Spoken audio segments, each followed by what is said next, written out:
Hello friends, please like and subscribe my channel easy learning.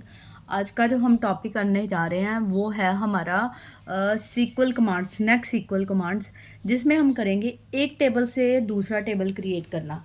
Already मेरे पास एक table बना हुआ है, जैसे एम्प्लॉय टेबल बना हुआ है, ठीक है। यहाँ मेरे पास एम्प टेबल बना हुआ है, उससे मैंने एक नया टेबल क्रिएट करना है जो है एम्प्लॉय।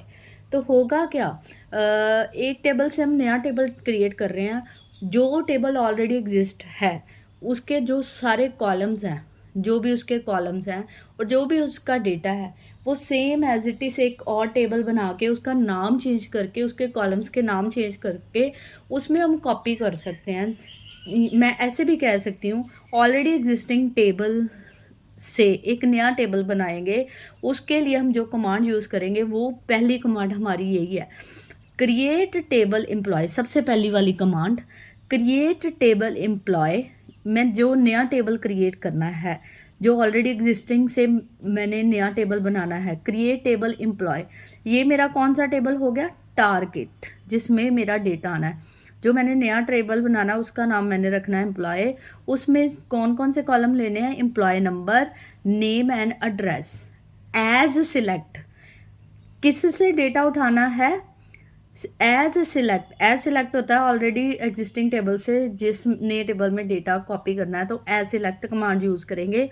क्या चूज़ करेंगे, E number, name, address, from, एम्प, ठीक है। सो सबसे पहली बात, जो क्रिएट कमांड है वो किसके साथ लग रही है, नए टेबल के साथ, जो मेरा कौन सा क्रिएट होगा, एम्प्लॉय, जिसमें क्या कुछ होंगे columns, employee number, name and address, ठीक है। सो दूसरी बात, एज सिलेक्ट क्या हो गया, वो कॉलम है जिसको मैं बेस मान के, जिसका डेटा मैं कॉपी कर रही हूँ। जैसे ई नंबर का डेटा किस में चल जाएगा, एम्प्लॉय के ई नंबर में, नेम, एम्प का डेटा नेम का कहाँ चल जाएगा, एम्प्लॉय के नेम में, और एड्रेस वन का डेटा किस में चल जाएगा, एम्प्लॉय के एड्रेस में। सो सिंपल सी बात है, क्रिएट कमांड से जो हम टेबल क्रिएट कर रहे हैं वो नया टेबल है। सिलेक्ट कमांड के साथ जो कमांड लगाई है जिस टेबल के साथ, वो ऑलरेडी एग्जिस्टिंग टेबल है। सो इस तरह से ये कमांड लगाने के बाद आपके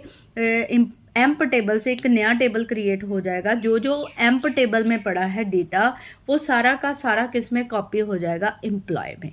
सो इस तरह से एक टेबल से आप दूसरे टेबल को क्या कर सकते हैं, क्रिएट कर सकते हैं। सिलेक्ट कमांड में जो हो गया मेरा सोर्स टेबल, और क्रिएट के साथ जो टेबल बना है वो कौन सा टेबल हो गया, टारगेट। सो ये एक तरीका है एक टेबल से दूसरे टेबल को क्रिएट करना। नेक्स्ट आ जाता है inserting data into A table from another table. एक तो तरीका है आप 1 बाय 1 रो ऐड करते जाओ इंसर्ट कमांड से।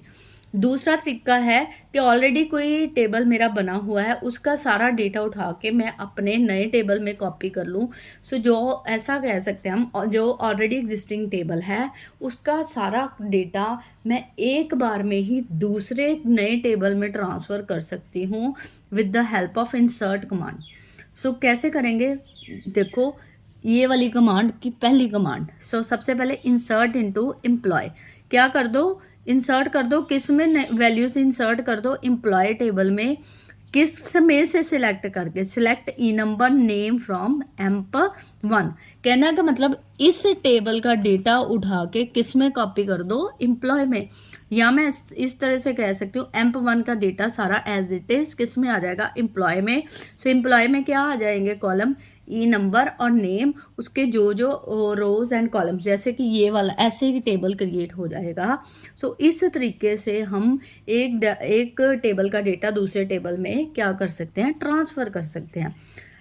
अगर आपको सिर्फ कुछ सिलेक्टेड डेटा चाहिए हो, जैसे कि मैं कह सकती हूँ सिर्फ मेरे को ऑलरेडी एग्जिस्टिंग टेबल में से वो डेटा मेरे नए टेबल में चाहिए जिसका रोल नंबर मेरा 1 होगा, सिर्फ 1 रोल नंबर का डेटा चाहिए और किसी का डेटा नहीं चाहिए।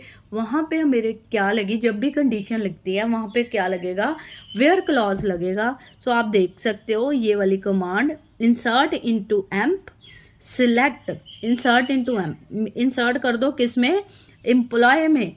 कौन कौन से कॉलम, एम्प वन के ई नेम और ई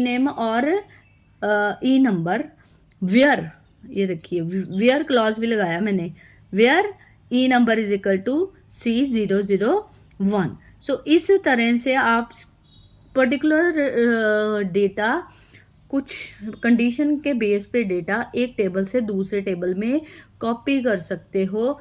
बस आपको वो कंडीशन लगानी है वेयर के साथ जिसको आपने कॉपी करना है। सो ये तो दो तरीके हो गए, एक टेबल से दूसरा टेबल क्रिएट करके उसमें डेटा लेके जाना, और ये वाला तरीका हो गया दूसरा इंसर्ट। इसके बाद मेरे पास आती है delete command. So delete command क्या करती है? डिलीट कमांड होती है अगर आपको टेबल में से रोज़ डिलीट करनी है, उसके लिए सिंपल हम क्या लगा सकते हैं? Delete command. So delete command, suppose ये मेरे पास एक टेबल है emp1, ठीक है। इस टेबल की मैंने ये वाली रोज़ जो है, ये वाली, ये पूरी की पूरी ऐसे डिलीट कर देनी है, टेबल को खाली करना है। तो उसके लिए मेरे को कौन सी कमांड लगानी पड़ेगी? Delete from emp1। इसका क्या मतलब होगा? जितनी भी उस एम्प्लॉय 1 में रोज़ होंगी वो सारी की सारी क्या हो जाएंगी? डिलीट हो जाएंगी। किस कमांड से? Delete from table name. अगर आपको कुछ पर्टिकुलर रो डिलीट करनी है, पर्टिकुलर डेटा डिलीट करना है, उसके लिए पर्टिकुलर मैंने अभी बताया कंडीशन बेस, तो उसके लिए कौन सी कमांड लगेगी? Where command. कौन सी कमांड? वेयर, ये वाली कमांड आप देख सकते हो, ये वाली command delete from emp1 where name is equal to Sachin. क्या होगा? सचिन वाली पर्टिकुलर रो जो है आपकी डिलीट हो जाएगी। किसकी हेल्प से? डिलीट कमांड की हेल्प से। इसके बाद आती है ट्रंकेट। सो ट्रंकेट और डिलीट में क्या फ़र्क है? ट्रंकेट भी हमारी रोज़ डिलीट कर देंगी, बस फ़र्क इतना है, एक तो डिलीट के साथ कौन सा वर्ड आ रहा है? डिलीट इस यहाँ पे कौन सा कीवर्ड आ रहा है?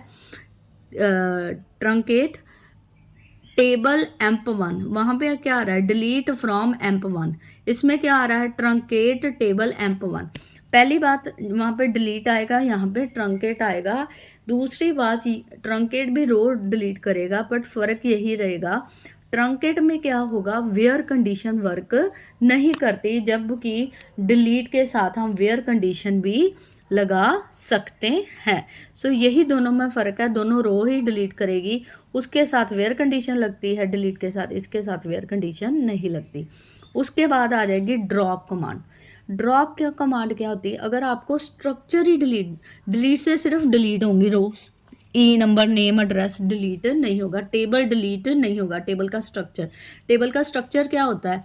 जैसे क्या उस कॉलम का नाम होगा, उस कॉलम का क्या साइज है, क्या उसकी डेटा टाइप है, ये होता है उसका स्ट्रक्चर। सो पूरा स्ट्रक्चर डिलीट करने के लिए हमें कौन सी कमांड लगानी पड़ेगी? Drop table 1। सो इस तरह लगाने से जो टेबल होगा उसकी स्ट्रक्चर भी क्या हो जाएगा? डिलीट हो जाएगा।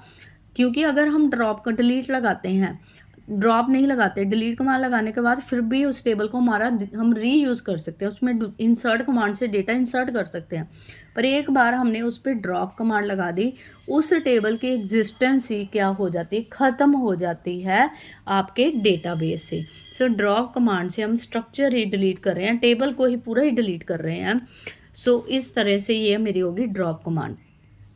नेक्स्ट है, आपको अगर देखना है ये वाली कमांड, टैब वाली, आपने कौन कौन से डेटाबेस में कौन कौन से टेबल एग्जिस्ट कर रहे हैं, क्या क्या क्या टेबल मैंने बनाया है, टेबल्स में क्या कॉलम्स है, क्या उनका डेटा टाइप है, क्या उनका साइज है। सो उसके लिए हमने दो कमांड करनी है। सबसे पहली command select star from tab, इसको लगाने से सेमीकोलन डालने के बाद एंटर करेंगे तो आपको सामने नज़र आ जाएगा डिटेल, ये इसके आउटपुट के। मैंने जो डेटाबेस में 3 टेबल क्रिएट किए हैं, emp1, एम्प्लॉय और क्लाइंट मास्टर। सो ये 3 टेबल मेरे को विजिबल हो जाएंगे। सो टैब का मतलब हो गया टेबल, जितने भी डेटाबेस में मैंने टेबल क्रिएट करे हैं उन सभी की वैल्यू कह रही हूँ, उन सभी की गिनती सामने नज़र आ जाएगी। सो अगर हर टेबल का स्ट्रक्चर देखना है तो उसके लिए क्या करेंगे? डिस्क्राइब, जो भी टेबल का स्ट्रक्चर देखना है उसका नाम। स्ट्रक्चर का मतलब क्या क्या उस टेबल में, स्ट्रक्चर का मतलब हो गया उस टेबल में क्या क्या कॉलम्स हैं, क्या क्या उनका साइज़ है, क्या उनकी डेटा टाइप है। सो वो सारा स्ट्रक्चर अगर देखना है तो उसके लिए हम कौन सी कमांड लगाएंगे? डिस्क्राइब। सो इस तरह से ये डिफरेंट कमांड्स हमने आज की हैं SQL के basic. So I hope you like the video. Please like and subscribe my channel easy learning 9655। आपका एक लाइक, एक सब्सक्रिप्शन मेरे को मोटिवेट करती है मैं और अच्छी वीडियोस बनाऊँ। Please like and subscribe my channel easy learning.